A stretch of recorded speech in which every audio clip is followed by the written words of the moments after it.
మ్మ్. నమస్కారం అండి. నమస్తే సార్. బాగున్నారా? బాగున్నాను సార్. ఏం పేరు మీ పేరు? నా పేరు పోలూరి రాము సార్. మ్మ్. ఏం కళాకారులు మీరు?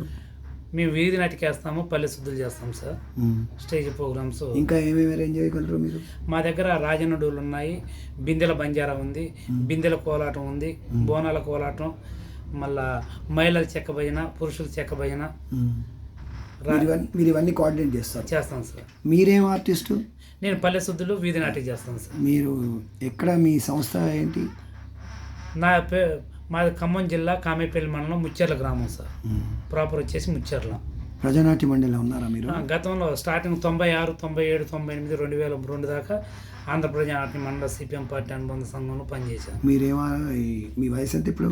47 సంవత్సరాలు సార్. ఓకే. ఇప్పుడు తెలంగాణ ఉద్యమంలో కూడా పనిచేశాము. మీరా? అవును సార్. మ్మ్. ఒక పల్లె శుద్ధులు అనుకోండి మెల్లగా. అంటే స్టార్టింగ్ కొలుపులు ఉంటాయి సార్. అవి మ్మ్.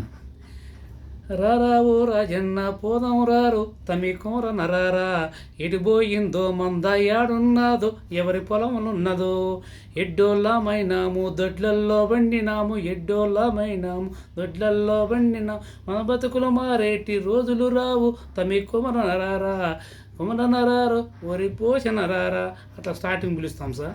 పిలిచిన తర్వాత ఇంకోటి వస్తాడు. మ్మ్. అంటే ఏందే ఎల్లన్న, ఓ ఎల్లన్న ఏందే ఎల్లన్న, కూత మీద కూతెడతో ఏందే ఎల్లన్న, సంసారం సంతలోన సింతలెక్కిపోయిపోయే, సంసారం సంతలోన సింతలెక్కిపోయిపోయే, బ్రతుకు మీద తీపేమో కూసింత లేకపోయే, అలుపు సొలుపు లేకుండా కూత మీద కూతేస్తావు ఏందే ఎల్లన్న, ఓ ఎల్లన్న ఏందే ఎల్లన్న, కూత మీద కూతేస్తావు ఏందే ఎల్లన్న. మళ్ళీ మూడో మనిషిని పిలుస్తాడు. ఒరే కోనన్న, మరి నువ్వు వచ్చినావు నేను వచ్చినా, మరి మన గ్రామంలో ఒక కథ ఉంది చెప్పాలంటే, మరి ఆ పోషగాడు ఏంటంటే అక్కడ చిన్న జోక్ ఒకటి ఉంటుంది సార్. ఆ తర్వాత పోషగాడిని పిలువురా అంటే, పోషగాడికి నాకు గొడవ అయిందని చిన్న జోక్ ఒకటి పెడుతుంది. పడ్డ తర్వాత సరే పిలువురా అంటాడు, మామూలు చిన్న పిలుస్తాడు. ఆ తర్వాత వాడిని పిలుస్తాడు. వాడిని పక్కనోడు ఏమంటాడంటే, ఆ కళ్ళు తాగి కళ్ళన్న పాట అన్న వాడి పంచప్రాణం, మరి ఆ కళ్ళు తాగి ఆడబండిండో ఏమని చెప్తే, అప్పుడు సరే వాడిని పాట పాడి పిలుద్దామంటారు. అప్పుడు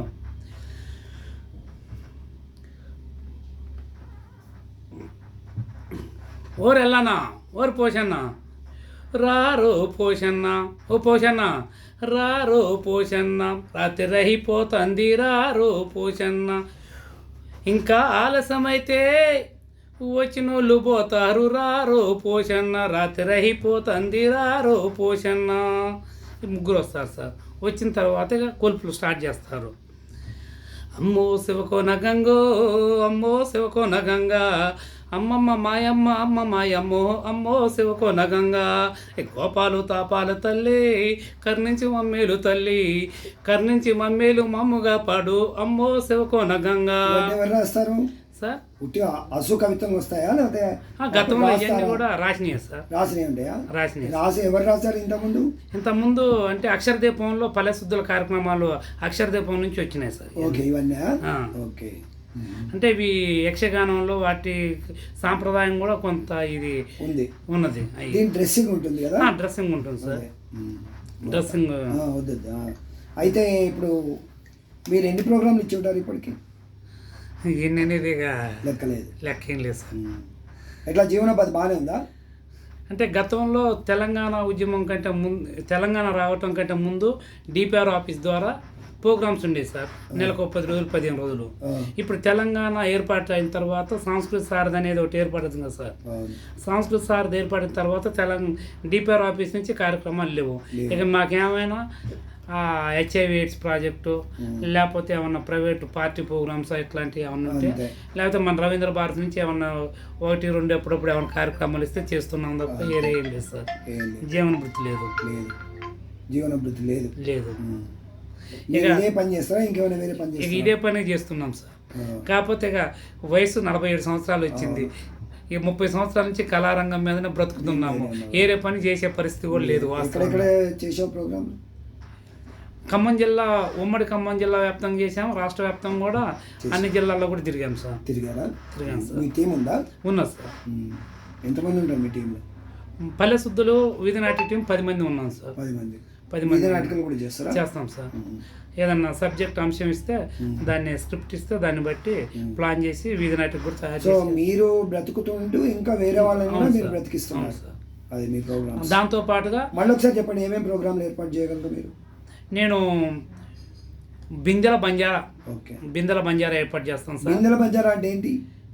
ఈ బంజారా వాళ్ళు ఎవరైతే ఉన్నారో వాళ్ళ సాంప్రదాయ నృత్యం ఏదైతే బిందె మీద సర్వ మీద చెమ్ము పెట్టుకొని వాళ్ళు పాడుతూ ఆడుతూ డాన్స్ చేస్తారు. ఓకే. అదొకటి. ఏం పాటలు పాడతారు? బంజారా పాటలు పాడతారు. మళ్ళీ డీజే పాటలకు కూడా డాన్స్లు వేస్తారు. ఏదైనా ఏ పాటకైనా వాళ్ళు కంపోజ్ చేసుకొని మేము చేపిస్తాము. ఓకే. తర్వాత రాజన్న డోళ్ళు ఉన్నాయి. అంటే రాజన్న డోళ్ళు వాళ్ళు వాస్తవంగా గతంలో అయితే వాళ్ళు పొద్దున్నే లేదన్న రాజన్నోళ్ళు అంటే వాళ్ళని ఫస్ట్ రాజకోయ అనేవాళ్ళు, ఇప్పుడు రాజన్నోళ్ళు అంటున్నారు. రాజకోయ వాళ్ళది. అయితే వాళ్ళు 2 డప్పులు ఉంటాయి, కొట్టుకుని డు అనుకుంటా పొద్దున్నే పోయి 4-5 పోయి భిక్షాటన చేసుకుంటూ కోడిగోతతోటి వీళ్ళు కూడా పోయి ఆ ఊళ్ళో జనాన్ని లేపుతూ భిక్షాటన చేసేవాళ్ళు. అట్లాంటి వాళ్ళని కూడా అణగారిపోతున్నటువంటి వాళ్ళ కళారూపాలను కూడా మన రవీంద్ర భారతి దయ వల్ల తీసుకొచ్చి అప్పుడప్పుడు ప్రోగ్రామ్ ఇప్పిస్తున్నాం సార్. దాంతో పాటుగా ఈ రాజన్నడోళ్ళు అదే జిల్లాలో ఉందా, ఇంకెక్కడ ఉందా? ఎక్కువ మా ఖమ్మం జిల్లాలోనే ఉన్నారు సార్. మొత్తం రాజన్నడోళ్ళు కావచ్చు. ఈ బిందెల బంజారా అనే వాళ్ళు రాష్ట్ర వ్యాప్తంగా ఉన్నారు. కానీ ఈ బిందెల బంజారా అనేది ప్రత్యేకంగా ఖమ్మం జిల్లాలో మాత్రమే ఉన్నారు. ఖమ్మం జిల్లాలో మా దగ్గర ఉన్నారు, ఇక ఎక్కడా లేరు. అంటే అంతటా వేస్తారు. కానీ వీళ్ళ బిందె మీద సర్వ మీద చెమ్ము పెట్టి ఎవరు ఎక్కడ వేయరు, ఈ లొక్కల్లో వేసేది. ఒక్క నిమిషం.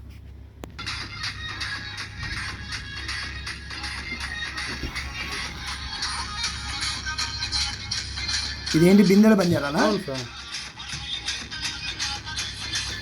పార్టీ వేరే పెడతారు. రాజన్నడోళ్ళ ఇది? రాజన్నడోళ్ళు సార్, రాజకోయ అంటారు. ఓన్లీ ఇది ఖమ్మం జిల్లాలో మాత్రమే ఉన్నది. ఓకే.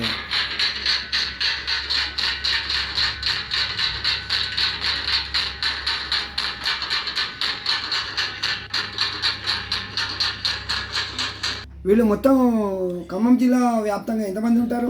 వీళ్ళ కుటుంబాలు ఒక 300 నుంచి 350 మధ్యన ఉన్నాయి సార్. మొత్తం నాకు తెలిసిన కుటుంబాలు.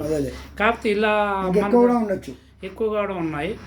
వాయించేవాడు మాత్రం తక్కువ మంది. వాయించే వాళ్ళు ఒక 50-60 మంది మధ్యలో ఉన్నాయి.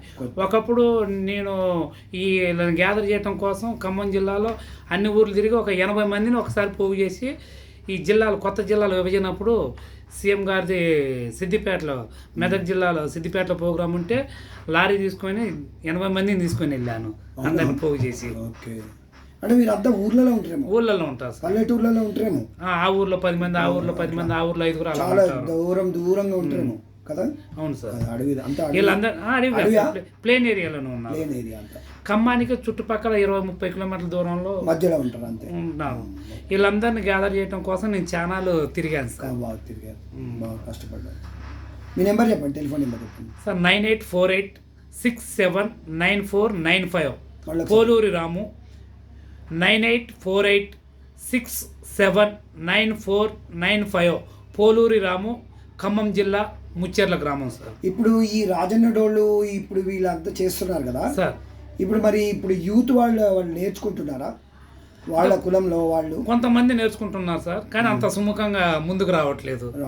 కొంతమందిని ప్రోత్సహించి నేర్చుకుంటున్నారు కొంతమంది. మీరు అక్కడ వాళ్ళను ఆఫీసర్స్ను, కలెక్టర్ గారిని వాళ్ళని కాంటాక్ట్ చేసి వాళ్ళకి వర్క్షాప్ ఒకటి ఏర్పాటు చేయండి. తప్పకుండా సార్. వాళ్ళకు నేర్పించడానికి అంటే యూత్, ఎందుకంటే ఇప్పుడు వీళ్ళు వాయించే వాళ్ళు పెద్ద మనుషులు అయిపోతే అది కనుమరుగైపోతుంది. అవును సార్. సో ఇంకొక 30 years తర్వాత రాజన్నడోళ్ళు ఇంకా బ్రతకాలంటే నేర్చుకోవాలి. అవును సార్. యూత్ నేర్చుకోవాలి. కాబట్టి యూత్ మీరు దాని మీద దృష్టి పెట్టండి. మీరు కూడా మీ ప్రయత్నం. తప్పకుండా సార్. నేను ఆల్రెడీ ఇంతకుముందు కూడా కొంతమంది యూత్ని తీసుకొచ్చి కూర్చోబెట్టి 15 మందికి వాళ్ళ దాంట్లో కూర్చోబెట్టి నేర్పించడం కూడా జరుగుతుంది. అదే అంటే దీనికి డబ్బులు అవి ఖర్చు అవుతాయి. మీరు ఎవరైనా ఎన్జిఓస్ కానీ, ప్రభుత్వాన్ని కానీ, కలెక్టర్ని కానీ, లేకపోతే డైరెక్టర్ గారిని కానీ, ఇంకెవరినైనా మీకు తెలిసిన వాళ్ళ ప్రజలలో ఎవరైనా ఈ సహాయం చేసే వాళ్ళు ఎవరైనా ఉంటే దీన్ని మీరు కొనసాగించండి. తప్పకుండా యూత్ సార్. కూడా కొనసాగించాలి. గతంలో నేను అంటే కరోనా కంటే ముందు మా జిల్లాలో ఉన్నటువంటి కొంతమంది ఆఫీసర్ల దగ్గర కొన్ని ఎన్జిఓల దగ్గర కూడా పోయి 2000 మంది కళాకారులకి కార్తీక మాసంలో వనభోజనాలు లెక్క కళభోజనాలని పెట్టి వనభోజనాలను ఏర్పాటు చేశాను sir. Very good, very good. కళాభోజనాలు అంటే ఏం చేసాం అంటే కళాకారులందరినీ ఒకే చోటకి అంటే ఇది కార్తీక మాసంలో జనరల్గా ఏం చేస్తారంటే సార్ కుల భోజనాలని ఏ కులాల కుల భోజనాలు పెట్టుకుంటూ ఉంటారు. అయితే మా దగ్గర ఒక డాక్టర్ గారు ఉన్నారు, స్పర్శ భాస్కర్ గారని. కళ భోజనాలు ఇది కుల భోజనాలు కాదు జన భోజనాలు పెట్టాలని ఆయన గారు పెడుతూ ఉంటారు.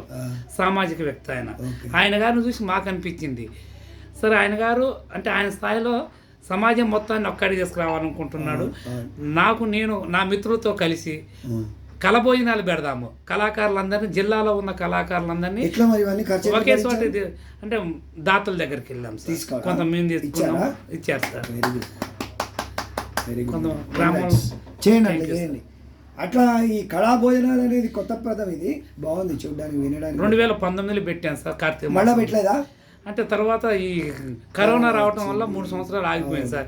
లేకపోతే ప్రతి సంవత్సరం కంటిన్యూ అయినట్టయితే దాతలు కూడా ముందుకు వచ్చి కంటిన్యూ చేయండి. అది తప్పకుండా సార్.